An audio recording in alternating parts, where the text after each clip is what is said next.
usage de dire que lorsque l'on aime, on ne compte pas. Mais il est évident que ceci n'est vrai que dans certaines circonstances. Ainsi, lorsqu'il s'agit d'offrir un cadeau à un ami, en effet, on ne compte pas. Les gourmands vous diront aussi que lorsque l'on aime, on ne compte pas et au diable les régimes. En revanche, avez-vous déjà vu un enfant compter ses billes ou ses étiquettes Panini regroupant ses équipes préférées? Dans ce contexte, plus on aime, plus on chérit, plus on compte et on dénombre.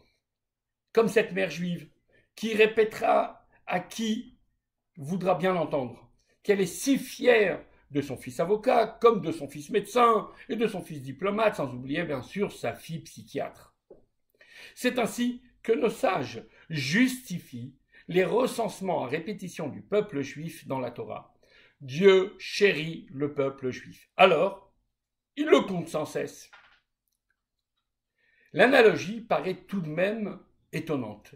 L'enfant qui ne cesse de recompter ce qu'il aime le fait pour s'assurer que toutes les pièces sont toujours là. Quel est alors le sens de ce compte pour Dieu?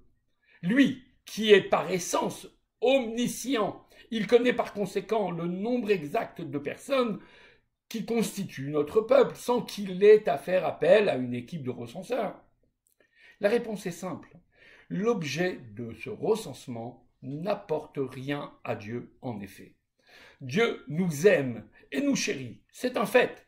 Mais pour que cet amour ne soit pas limité aux seules dimensions célestes, pour qu'il ne reste pas dans le domaine de l'abstrait, pour que cette estime puisse avoir de l'effet et un impact concret dans ce monde hostile, Dieu doit nous compter concrètement pour nous signifier que nous et nos actes comptons pour lui.